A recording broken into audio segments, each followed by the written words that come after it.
الله الرحمن الرحيم الحمد لله الذي نزل الفرقان على عبده ليكون للعالمين نذيرا والصلاة على من جعله شاهدا مبشرا ونذيرا وداعيا إلى الله بإذنه وسراجا منيرا وعلى آله الذين أذهب الله عنهم الرجس وطهرهم تطهيرا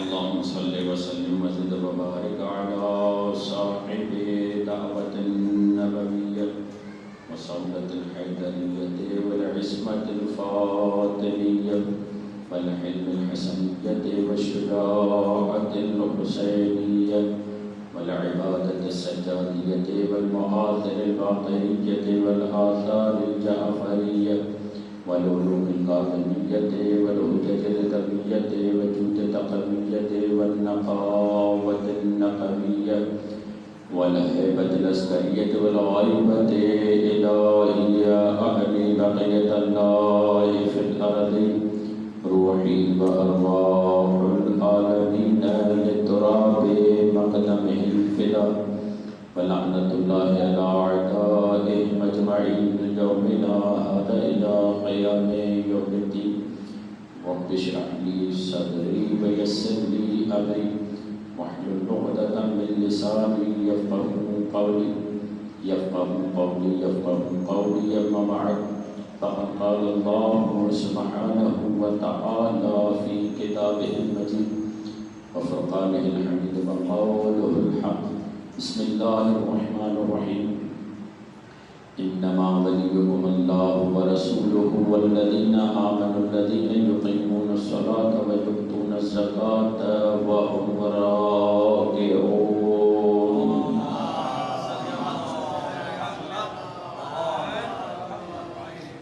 قرآن مجید کا معروف سورہ اور اس کی معروف آیہ مجیدہ آپ کے سامنے تلاوت کرنے کا شرف حاصل کیا۔ بیان ہوا کہ یہ آیا جو ہے وہ سورہ مائدہ کی غرر آیات میں سے، اور احساس یہ ہوتا ہے کہ صرف سورہ مائدہ کی غرر آیات نہیں بلکہ پورے قرآن کی غرر آیت ہے، اور ایسی غرر آیت ہے کہ اگر اس آیت پہ صحیح عمل کیا جائے گویا کہ پورے قرآن پہ انسان نے عمل کر لیا ہے۔ یعنی اس آیت پر انسان صحیح سے ایمان لے کر آئے تو گویا کہ پورے دین اور اسلام پر ایمان لے کر آئے۔ اب اندازہ لگائیں کہ یہ آیت کتنی اہم ہے کہ پورے قرآن کی غرر ہے اور پورے دین کی غرر ہے۔ اسی لیے جب ہم اس آیت کا ترجمہ کرتے ہیں تو باقاعدہ کلمہ طیب بن جاتا ہے، انما ولیکم اللہ یعنی لا الہ الا اللہ ورسولہ محمد رسول اللہ والذین آمنوا الذین یقیمون الصلاۃ ویؤتون الزکاۃ وهم راکعون یعنی علی ولی اللہ وصی رسول اللہ وخلیفتہ بلا فصل۔ بتائیے دین اس سے باہر کچھ اور بھی ہے کیا؟ صلوات پڑھیے محمد والا۔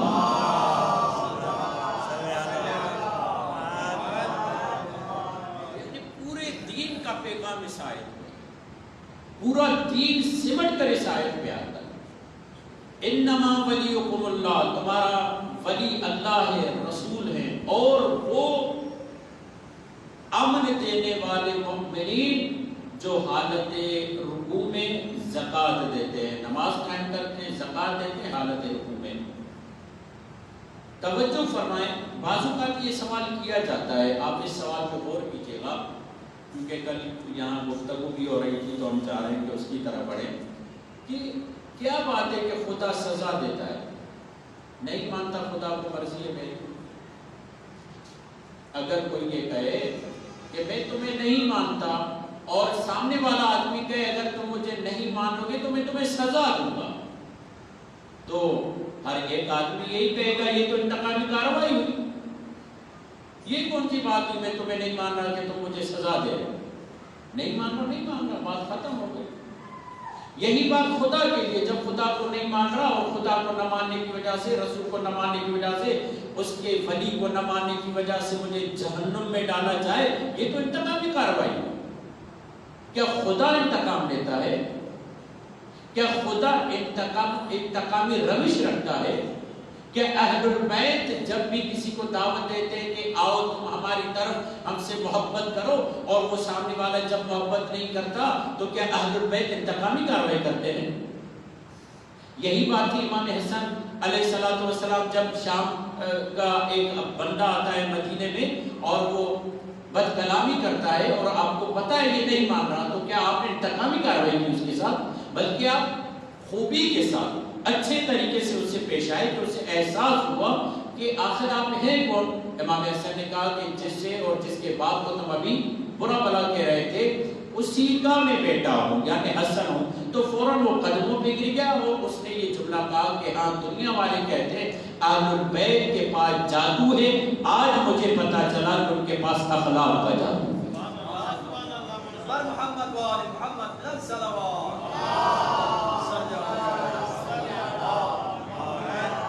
حاشا وکلا، بعید ہے کہ اللہ کو نہ مانے اور اس وجہ سے اللہ جہنم میں ڈال دے۔ حاشا وکلا اہل بیت کو نہ مانے اور اس وجہ سے انہیں جہنم میں ڈال دے، یہ تو انتقامی کارروائی۔ پھر جہنم میں انسان جاتا کیوں ہے؟ یہ تو طے ہے کہ اللہ کو نہ ماننے کی وجہ سے جہنم میں جائے گا، رسول کو نہ ماننے کی وجہ سے جہنم میں جائے گا، اور اس آیت کے نتیجے میں صرف توحید اور رسالت کو ماننا اس کے لیے کافی نہیں جب تک ولایت اہل بیت کو نہ مانے۔ یعنی ولایت اہل بیت اس کے لیے فائدہ مند ہے اس معنی میں کہ توحید اور رسالت کام میں آئے گی۔ اگر توحید اور رسالت رکھتا ہو مگر ولایت اہل بیت کو نہ مانتا ہو تو اسے توحید اور رسالت کوئی فائدہ نہیں پہنچائے۔ یہی وجہ ہے امام محمد باقر و امام جعفر صادق علیہ السلام کے پاس لوگ آئے اور یہ آیت تلاوت کی، ثم لتسألن یومئذ عن النعیم۔ مولانا طارق صاحب موجود ہیں، ان کی موجودگی میں ہم فائدہ اٹھا رہے ہیں۔ سورہ الحاقم التکاثر، سورہ الحاقم سورہ تکاثر، اس کی آخر کیا ہے؟ ادھر سے اوپر پروردگار عالم کیا کہہ رہے؟ الحاقم التکاثر، اس کے لیے خسارہ ہے جو کثرت میں پڑ جاتا ہے۔ الحاقم التکاثر حتی زرتم المقابر، کلا سوف تعلمون ثم کلا سوف تعلمون، کلا لو تعلمون علم الیقین لترون الجحیم ثم لترونها عین الیقین۔ یہاں تک پروردگار عالم کہہ رہا ہے کہ تم دیکھو گے اور اس کے محسوس کرو گے، ان میں یقین تک پہنچاؤ گے۔ کیوں؟ اس لیے کہ جو تم کثرت میں اپنے آپ کو غافل کیے ہوئے ہو، یہ غفلت تمہیں خدا سے دور کر دے گی، اور جب غفلت انسان پر طاری ہو جائے تو یہ یاد رکھیے گا میرے دوستو، جہل کا علاج ہو جاتا ہے۔ اگر ایک آدمی کہے کہ میں جاہل ہوں اور اسے یہ احساس ہو جائے تو وہ باہر نکل کر یونیورسٹی کا رخ کرتا ہے، استاد کا رخ کرتا ہے، مدرسے کا رخ کرتا ہے، مکتب کا رخ کرتا ہے۔ جہل کو دور کرنے کے لیے مکتب بھی موجود ہے، مدرسہ بھی موجود ہے، اسکول بھی موجود ہے، یونیورسٹی بھی موجود ہے، مگر غفلت کو دور کرنے کے لیے کوئی ایسی یونیورسٹی موجود نہیں ہے۔ غفلت دور تب ہوتی ہے جب انسان خود اپنی ذات کی طرف متوجہ ہوتا ہے۔ یہ کیسا غافل انسان ہے؟ آپ دیکھیں اگر کوئی انسان بازار چلا جائے، غافل کی مثال دے رہا ہوں، غافل کیسا ہے؟ اگر انسان بازار چلا جائے اور بازار میں وہاں چیز کھو دے تو یہ اتنا بڑا مسئلہ نہیں ہے، یہ پھر بھی واپس گھر آ جائے گا۔ اگر یہ بازار میں اپنے آپ کو ہی کھو دے، اچھا اس سے اور بہتر مثال دے دیتا ہوں، دودھ پڑھیے محمد والا۔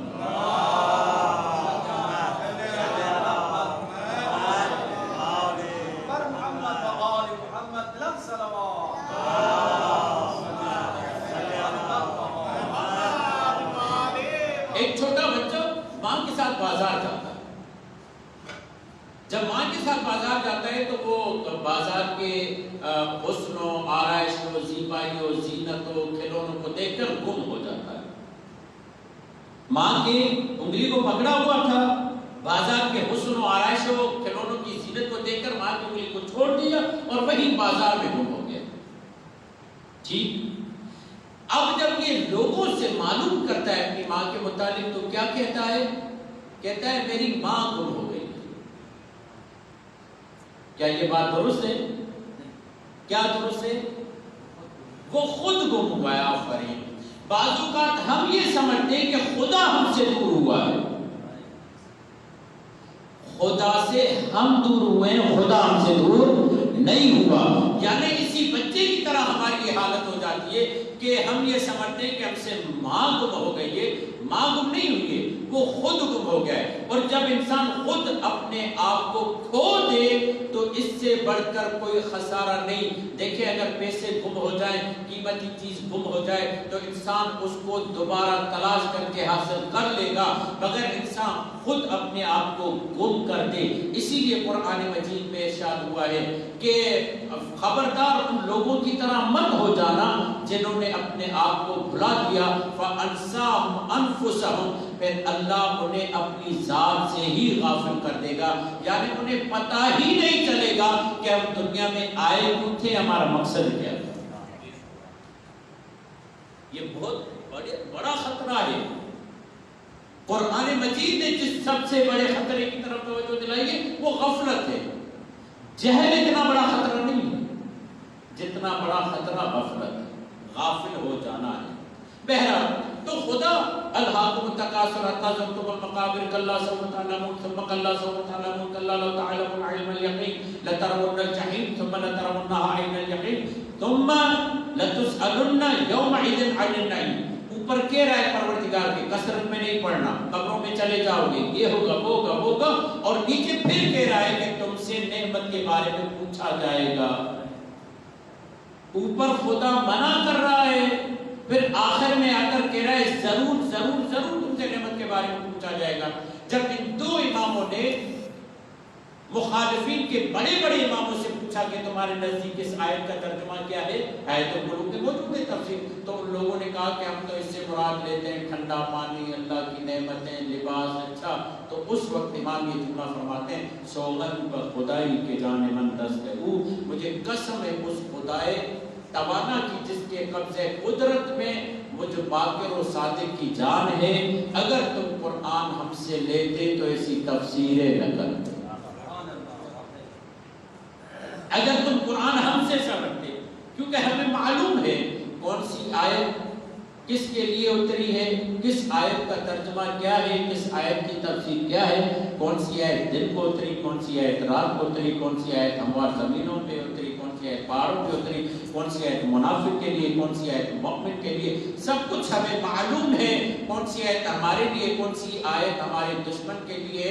پھر مولا وہاں پر مثال دیتے ہیں جب خدا نے یہ کہا خلق لکم فی الارض جميعا، اللہ نے زمین کی ہر چیز تمہارے لیے خلق کر دی ہے اور تمہیں ہدیہ کر دیا ہے، تمہیں ہبہ کر دیا ہے. کہا اگر تمہیں کوئی دوست تحفہ دے اور بار بار تمہیں جتلاتا رہے یہ تو لباس میں نے دیا تھا، یہ تو تسبیح میں نے دی تھی، یہ تو معاملہ میں نے کیا تھا، تو آپ کو برا لگے گا. ایک وقت آئے گا جب آپ اسے یہ واپس کر دیں گے، کہیں گے بھائی یہ لے لو، تم سے یہ چیز لینی نہیں چاہیے تھی. کہا کیوں؟ کہا اس لیے کہ تم جتا رہے. کہا اللہ نے تمہیں یہ دنیا ہدیہ کی ہے تاکہ تم مقصد کی طرح بڑھ سکو.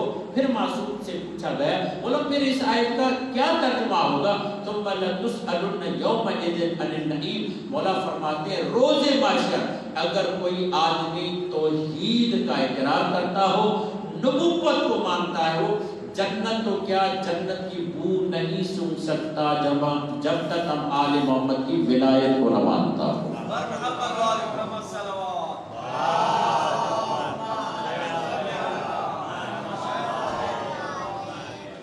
مگر کیا یہ سب انتقامی کاروائی کے طور پر ہو رہا ہے؟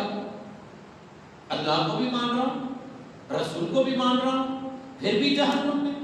کہ اہل بیت کو نہ ماننے کی وجہ سے اللہ انتقامی طور پر جہنم میں ڈال دے گا کہ تم نے ان کو نہیں مانا اس لیے اہل بیت میں انتقام کے طور پر جہنم میں ڈال رہے ہیں.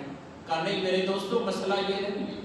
مسئلہ یہ کہ انسان کی ساخت ایسی بنی ہوئی ہے جب تک ان کو نہیں مانے گا تب تک جنت اس کے لیے مہیا ہو ہی نہیں سکتی. اچھا سوال تو ہو گیا، کیا یہ تقانی طور پر جہنم میں ڈال دیں؟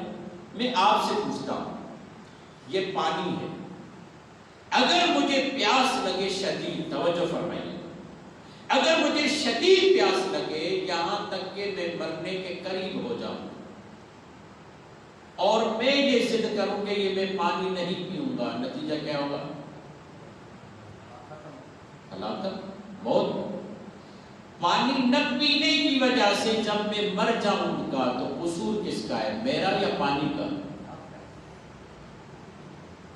اب میں کہوں کیونکہ میں نے پانی نہیں پیا اس لیے پانی نے مجھ سے انتقام لیتے ہوئے مجھے موت دی، کہا نہیں، تمہارے بدن کی ساخت ایسی بنی ہوئی ہے جب تک تم پانی نہیں پیو گے، جب تک تم کھانا نہیں کھاؤ گے تب تک تمہارا بدن صحت و سلامتی کے ساتھ نہیں رہ پائے گا، زندہ نہیں رہ پائے گا، دنیا کی لذتوں کو حاصل نہیں کر پائے گا۔ بے اے نہیں، پانی کی طرح ولایت آل محمد ہے، ہماری روح ایسی بنائی گئی ہے، اگر میں نے ولایت آل محمد کو قبول نہیں کیا تو یہ روح جہنم میں چلی جائے گی۔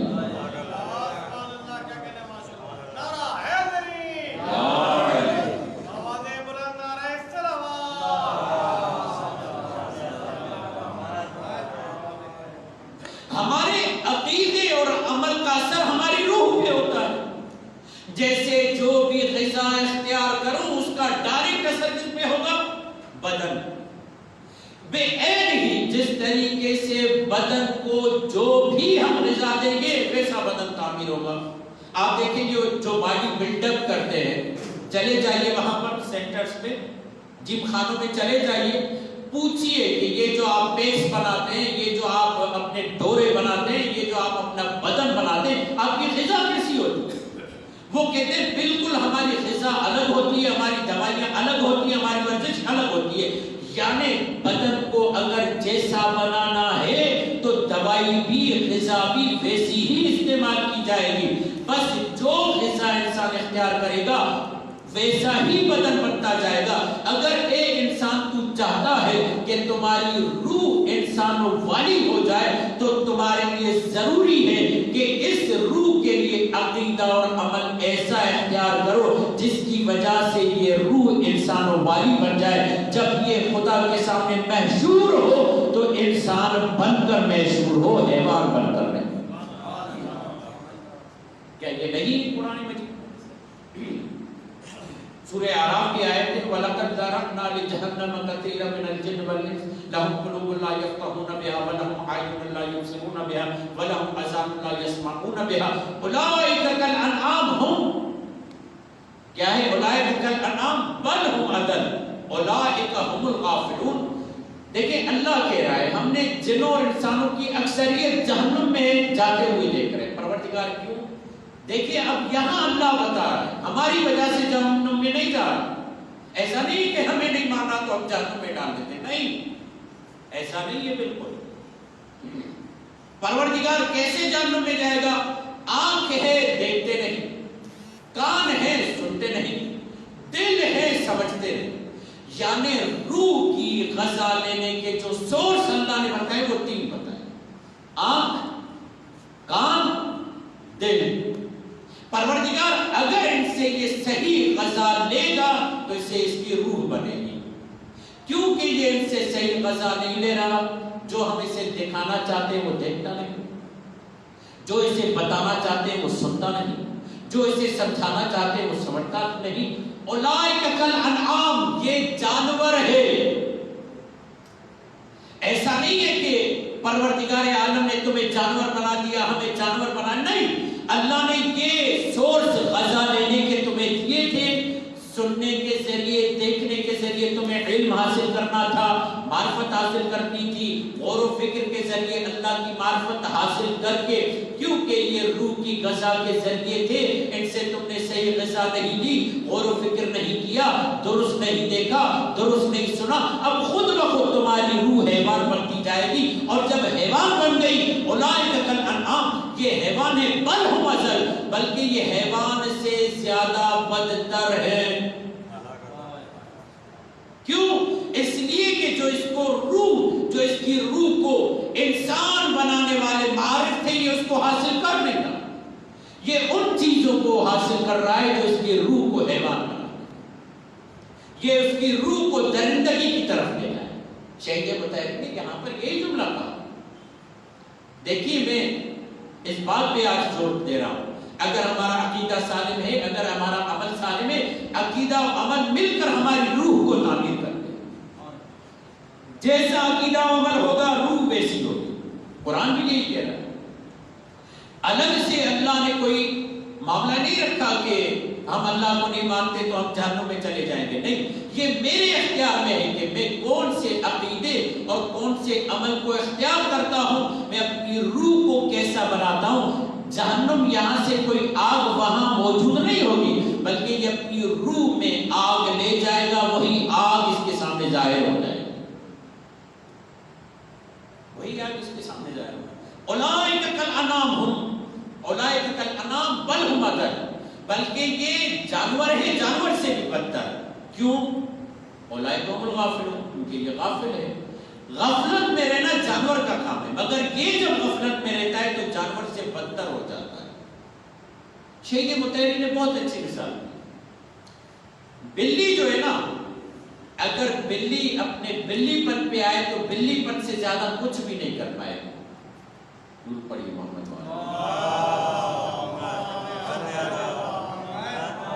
توجہ آپ حضرات کی، بلی پن سے باہر نہیں آئے گی۔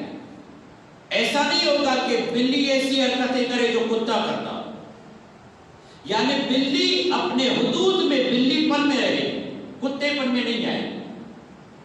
کتا اپنے کتے پن میں رہے گا، سور پن میں نہیں آئے گا۔ سور اپنے سور پن میں رہے گا، شیر اور درندے پن میں نہیں آئے گا۔ کہا یہ اپنے حدود میں رہیں گے۔ شیر اگر بھوکا ہو اور آپ اسے کھانا کھلا دو، جب اس کا پیٹ بھر جاتا ہے، درندے کا جب پیٹ بھر جاتا ہے، حیوان کا جب پیٹ بھر جاتا ہے تو وہ سکون سے جا کر بیٹھ جاتا ہے۔ اب کوئی بھی شکار اس کے قریب جائے یہ اس کا شکار نہیں کرتا، کیونکہ اس کا پیٹ بھرا ہوا ہے۔ سورہ الگ میں اللہ یہ کہتا ہے مگر یہ انسان ایسا درندہ ہے، جیسے جیسے یہ بے نیاز ہوتا جاتا ہے اس کی درندگی بڑھتی جاتی ہے، کم نہیں ہوتی۔ جیسے جیسے یہ بے نیاز ہوتا۔ اب شیخ مطہری یہ کہہ رہے ہیں انسان اگر درندہ بن جائے تو بلی پن سے آگے چلا جاتا ہے، کتے پن سے آگے چلا جاتا ہے، سور سے آگے چلا جاتا ہے، درندوں سے آگے چلا جاتا ہے، پھر اس سے بڑھ کر کوئی درندہ نہیں ہوتا۔ یہ اپنے روح کو مختلف درندوں کی صورت دے دیتا ہے۔ اسی لیے پروردگار عالم نے کہا جب ہم روز محشر ان کو بلائیں گے تو یہ مختلف صورتوں میں انسان ہمارے پاس آئے گا۔ کیوں؟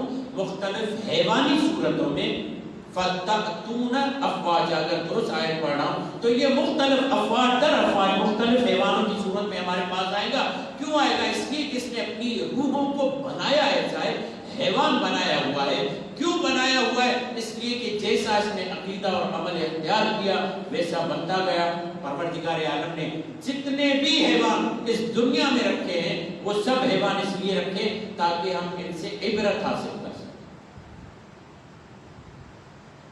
کون سا ہم میں سے انسان کتا بن کے اٹھے گا؟ العیاذ باللہ، پروردگار اسے محفوظ رکھے، ہم کو محفوظ رکھے۔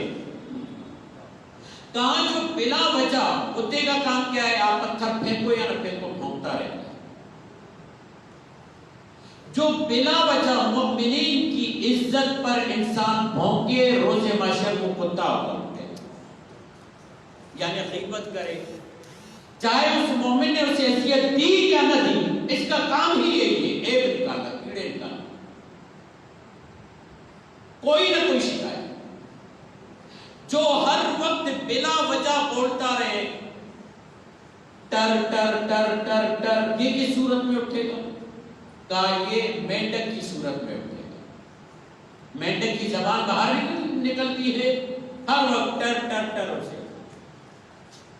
جو ہونک ہو، بے وقوف ہو، کیونکہ معصوم تو فرماتے ہیں المؤمن قیس، مومن دانا ہوتا ہے، مومن عقل مند ہوتا ہے، مومن نہ دھوکہ کھاتا ہے نہ دھوکہ دیتا ہے۔ علی مولا نہج البلاغہ میں یہ فرماتے ہیں علی اس ابو طالب کے شیر کا نام ہے جو نہ دھوکہ دیتا ہے نہ دھوکہ کھاتا ہے. یعنی علی کا چاہنے والا بھی یہ نہ دھوکہ دے نہ دھوکہ کھائے. اچھا جو دھوکہ کھائے یا دھوکہ دے تو نہیں پاتا، پھر اس کے پاس اتنی ہے نہیں مگر دھوکہ کھا جاتا ہے. کہا یہ کس صورت میں اٹھے گا انسان؟ کہا یہ اللہ میاں کی گائے بن کر اٹھے گا. دیکھا ہے نا کہتے ہیں کہ اللہ میاں کی گائے. کیوں کہتے ہیں؟ کہتے ہیں اس لیے اللہ میاں کی گائے کہتے ہیں اسے کہ یہ صرف دھوکے کھاتا رہتا ہے، عقل کا استعمال نہیں کرتا. بس یہاں سے سمجھ میں آیا عقل وہ صلاحیت ہے جو انسان سیکھ کر حاصل کر سکتا ہے. ایسا نہ کہ آدمی کہ میں بے وقوف ہوں، مجھے عقل نہیں چاہیے اور نہیں لے سکتا. نہیں، سیکھے، عقل مندوں کے پاس نہیں. سور کہتے ہیں جس انسان میں غیرت رہے روز محشر اسی صورت میں اٹھے گا. چونٹی جو انسان تکبر کرتا ہے پروردگار عالم اسے روز محشر چونٹی کی صورت میں اٹھائے گا اور بتائے گا کہ اب بتاؤ تمہاری حیثیت کیا ہے. فَتَأْتُونَ أَفْوَاجًا، مختلف حیوانی صورتوں میں اٹھے گا.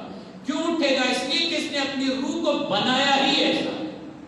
اب یہ روایت سنی اور لطف لیجیے.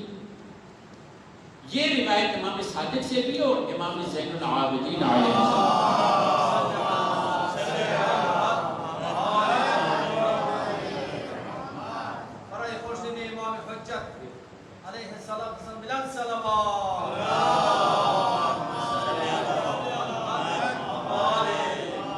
اچھا، اس سوال کا جواب واضح ہو گیا کہ اللہ انتقامی صورت میں جہنم میں نہیں ڈالتا.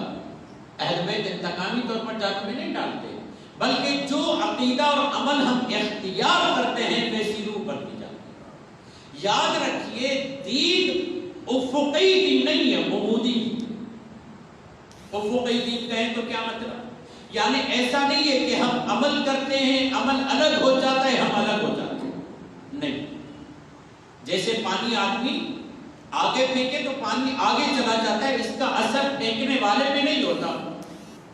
مگر یہی پانی جب اوپر پھینکتا ہے تو یہی پانی اس کے وجود پہ آتا ہے. اب یہ جب اوپر پھینکتا ہے اس کے وجود پر پانی آتا ہے تو اب اس کے عمل کا اثر اس کے وجود پر آیا. دین ایسے ہی ہے، جو بھی انسان عمل کرتا ہے اس کا اثر پہلے اس کے وجود پہ آتا ہے. اگر اس کا وجود پاکیزہ ہے، اب جب یہ گیلا ہو گیا تو اوروں کو بھی پاکیزگی فراہم کرے گا. اگر اس کا وجود نجس ہے کتے کی طرح تو یہ گیلا جہاں بھی جائے گا معاشرے کو کتا بنا دے گا، معاشرے کو نجس بنا دے گا. اسی لیے معصوم نے ایک جملہ عجیب ہے، امام علی نقی کی اصطلاح ہے، فرماتے ہیں ممتورہ سے دور رہو. ممتورہ پوچھا گیا مولا یہ ممتورہ کون ہے؟ کہا اس کتیا کو کہتے ہیں جو نجس ماحول میں اہل بیت کے دشمنوں کے درمیان یا غالیوں کے درمیان اٹھ کر پھر ہمارے چاہنے والوں کے درمیان آ کر ان کے عقیدے کو نجس کر دیں. غالیوں کے درمیان اٹھنے بیٹھنے والا، دشمن اہل بیت کے درمیان اٹھنے بیٹھنے والا، اس کو امام نے ممتورہ سے تشبیہ دی ہے. یعنی وہ نجس کتیا جو بھیگی ہوئی ہو جہاں جائے گی نجاست پھیلائے. آپ اندازہ لگائیں، توجہ یہاں رکھیں. اب ایک روایت امام صادق اور امام زین العابدین علیہ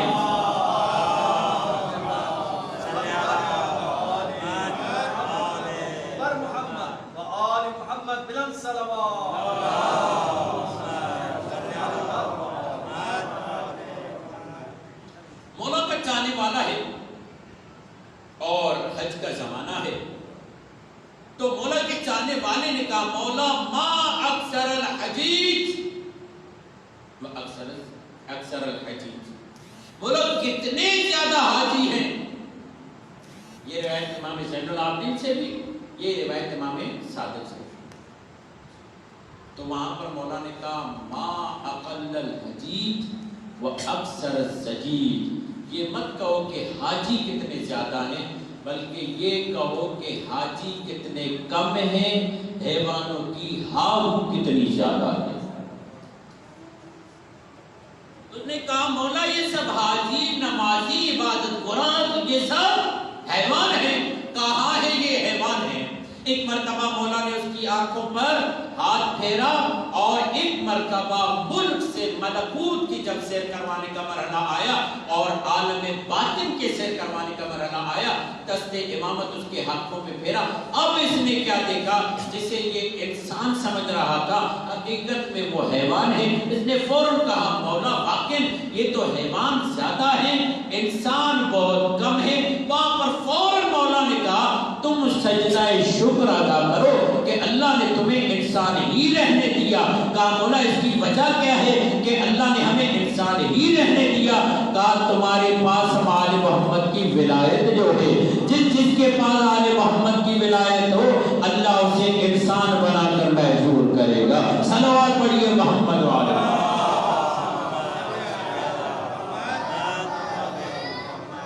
عزیزان محترم، آج کا پیغام جو بھی ہم عمل اور عقیدہ اختیار کریں گے وہی ہماری روح بن جائے گا، وہی ہمارا وجود بنے گا۔ اس پر اگر کل توفیق ملی تو مزید شواہد قرآن سے بھی پیش کروں گا اور مزید مثالیں پیش کروں گا کہ کیسے ہمارے عقیدے اور عمل کی وجہ سے ہماری روح بن جائے گی۔ اسی لیے ہم کہتے ہیں جو امام حسین کو مانتا ہے اس کے وجود میں انسانیت، جو علی مرتضیٰ کو مانتا ہے اس کے وجود میں ایمان ہے۔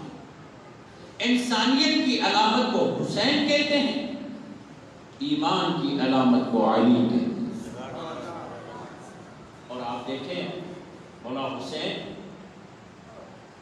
کربلا میں جن ہستیوں کو لے کر آئے وہ مختلف علامتوں پر مشتمل ہے، کیونکہ جو مولا حسین کے مقابلے میں آنے والے تھے وہ کہہ رہے تھے کہ ہم اسلام کو قبول کرتے ہیں، ہم رسول خدا کو قبول کرتے ہیں۔ تو مولا حسین تو چاہتے تھے کہ ان کے چہروں سے اسلام کا نقاب ہٹا دیا جائے، زمانے والوں کو بتایا جائے کہ یہ اسلام کا نام تو لے رہے ہیں، یہ دین کا نام تو لے رہے ہیں، یہ محمد رسول اللہ کا نام تو لے رہے ہیں، مگر اپنے مطلب کی وجہ سے کیا کیا امام حسین نے؟ امام حسین نے جو اسلام کی علامت رسول خدا تھے اس کی شبیہ لے کر کہا اگر واقعاً یہ رسول خدا کو مانتے ہوں گے تو شبیہ رسول کا احترام کریں۔ مگر جب امام حسین نے علی اکبر کو بھیجا تو کیا کیا ان لوگوں نے؟ مولا حسین نے جب کہ بلند آواز سے جملہ کہا یا اللہ گواہ رہنا میں اب اس کو بھیج رہا ہوں جو شباب میں، کردار میں، گفتار میں، انداز میں، علم میں، عمل میں محمد کے شبیہ۔ صرف حضرت علی اکبر جمال محمد نہیں رکھتے تھے بلکہ کمال محمد بھی رکھتے تھے۔ دوسرا مرحلہ آیا، کہتے تھے ہم خلافت راشدہ کو ماننے والے ہیں، 4 خلیفوں کو ماننے والے ہیں، چوتھا علی کو مانتے ہیں۔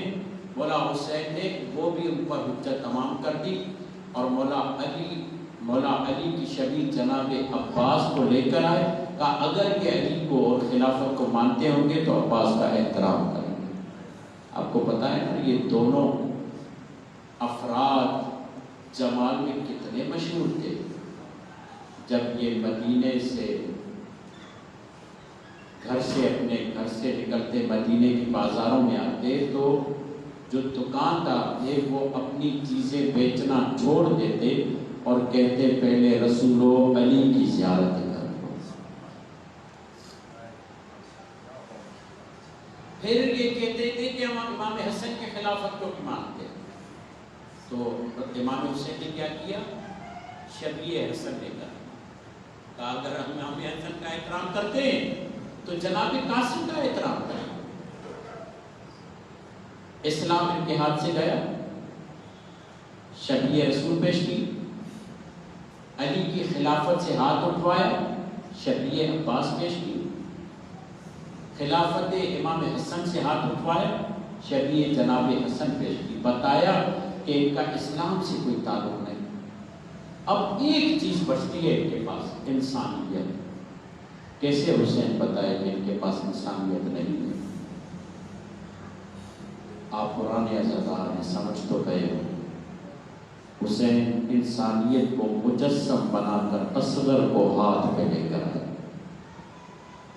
اور جب مولا حسین نے حل من ناصر ینصرنا کی صدا بلند کی، خیمے میں شور برپا ہو گیا۔ ایک مرتبہ مولا حسین خیمے میں آئے، بہن زینب کیا بات ہے؟ بھیا جب سے آپ نے نصرت کا مطالبہ کیا ہے اصغر نے جھولا چھوڑ دیا۔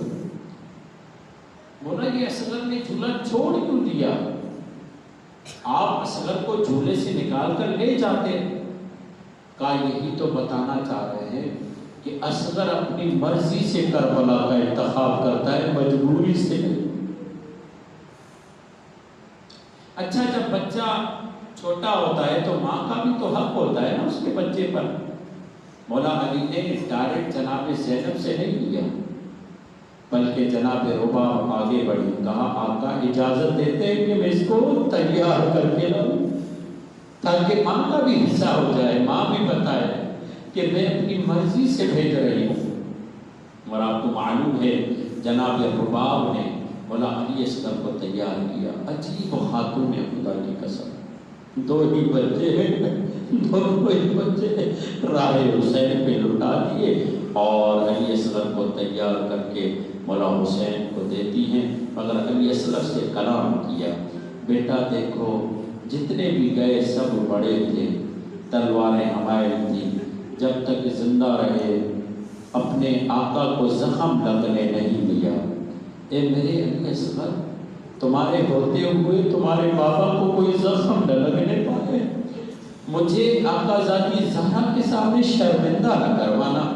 نمبر 2، دیکھو اپنی دادی کو میری شکایت نہ کرنا کہ میری ماں نے مجھے دودھ نہ پلایا۔ اصغر اگر دودھ ہوتا تو خدا کی قسم میں دودھ تمہیں پلا دیتی۔ اصغر کو جناب رباب نے تیار کیا، حسین مولا نے اصغر کو لیا اور ابا ڈال دی۔ یہاں پر ایک عجیب روایت ہے، نہیں معلوم مگر قرآن سکھر میں اردو اسپیکنگ کے ہاں اور اکثر پڑھنا ہوتا ہے، تو وہ محرم سے لے کر 8 ربیع الاول تک مچھلی کا استعمال نہیں کرتے۔ میں نے پوچھا آپ لوگ کیوں نہیں کرتے؟ کہا مچھلی کو دیکھتے ہیں تو اصغر کا تڑپنا یاد آ جاتا ہے، ہم سے مچھلی کھائی نہیں جاتی، کیونکہ روایت یہ جناب زمینہ یہ کہتی ہے میں نے دیکھا جب اصغر کو بھی اماں کے ہاتھوں بیٹھا تو ایسے تڑپ رہا تھا جیسے مچھلی تڑپتی ہے۔ مولا علی اصغر کے لیے 3 الفاظ پتہ ہے نا، مچھلی کے لیے 3 حالتیں ہوتی ہیں۔ پہلی مرتبہ جب پانی سے نکلتی ہے بہت زیادہ تڑپتی ہے، دوسری مرتبہ ایک مرتبہ دائیں طرف ہوتی ہے پھر بائیں طرف ہوتی ہے، تیسرا مرحلہ جو مچھلی پہ آتا ہے نا وہ مرحلہ یہ ہوتا ہے کبھی منہ کھولتی ہے کبھی بند کرتی ہے، منہ کھول کر بتاتی ہے مجھے پانی کی طلب ہے۔ مولا حسین جب اصغر کو لے کر گئے تھے نا اور گرم ریت پہ رکھا تھا، کہنے والوں نے جملہ کہا حسین قرآن لے کر آئے ہیں، حسین نے کہا میں ثابت قرآن نہیں ناطق قرآن لایا ہوں۔ اصغر تو حجت خدا کا بیٹا ہے، میرے لال نے بتا دے تو کتنا پیاسا ہے۔ اصغر کو مولا نے زمین کربلا گرم ریت پہ لٹایا۔ روایت یہ کہتی ہے اللہ جانے اصغر نے اپنے ہونٹوں کے گرد زبان کو کیسا گھمایا کہ فوجیش کیا، اباؤں میں منہ چھپا چھپا کے گریہ کرنے لگے، کہنے لگے ارے اس بچے نے ہمارا کیا قصور کیا ہے۔ ایک مرتبہ جیبر نے کہا اے حرملہ اٹھتا کلام الحسین، ارے یہ تو انقلاب بپا کر رہا ہے میرے فوجیوں میں۔ ایک جملہ کہہ دوں اگر سمجھ میں آ جائے تو مسلح پہ گریہ کریں گے۔ اور جب اپنے بچوں کو دیکھیں گے نا گریہ کریں گے. کربلا میں علامہ علی نقی آل اللہ مقامہ کا جملہ ہے، فرماتے کربلا میں جینا مشکل تھا ورنہ آسان تھا. جو بھی بنتا تھا وہ بھی اسے آب کوثر مل جاتا تھا. اللہ جانے جہاں جینا مشکل تھا ورنہ آسان تھا، وہاں حسین اصغر کو آخر میں کیوں رکھا؟ ننھی سی جان بغیر پانی کے. جب اصغر نے مطالبہ کیا پانی کا تو ایک مرتبہ حرملہ نے تیر کو جوڑا، اصغر کو مولا حسین نے بلند کیا. ایک مرتبہ حرملہ کے ہاتھ ہلنے لگے، لرزنے لگے. ایک مرتبہ شبر نے کہا حرملہ تیرے ہاتھ لرز کیوں رہے ہیں؟ تو تو بڑا بہادر ہے، تو تو سنگ دل آدمی ہے. کہتا ہے میں خیمے کو میں تیر کو جوڑتا ہوں کمان میں. ایک مرتبہ خیمے سے آواز آتی ہے حرملہ کیا تیرے بچے نہیں ہیں؟ اپنے تیر کو دیکھ، میرے اصغر کو دیکھ. 8 مائیں ایسی ہے جن کے سامنے ان کے بچوں کو ذبح کیا گیا، اس میں سے ایک رباب ہے. تیر چلا، اصغر نے اپنے آپ کو سنبھالا. ایک مرتبہ روایت یہ کہتی ہے اوزن الی اوزن، تیر ایک کان سے چلا دوسرے کان تک 3 نوکوں والا تیر آ کر حسین کے شانے کو لگا. زبانے بے زبانی سے اصغر نے بابا کو دیکھا.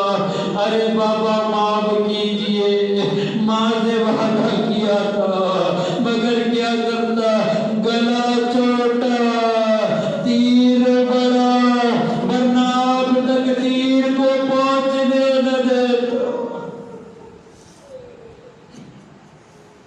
الا لعنت اللہ علی قوم الظالمین فسيعلم الذین ظلموا أي منقلب ينقلبون. پروردگار ہمارے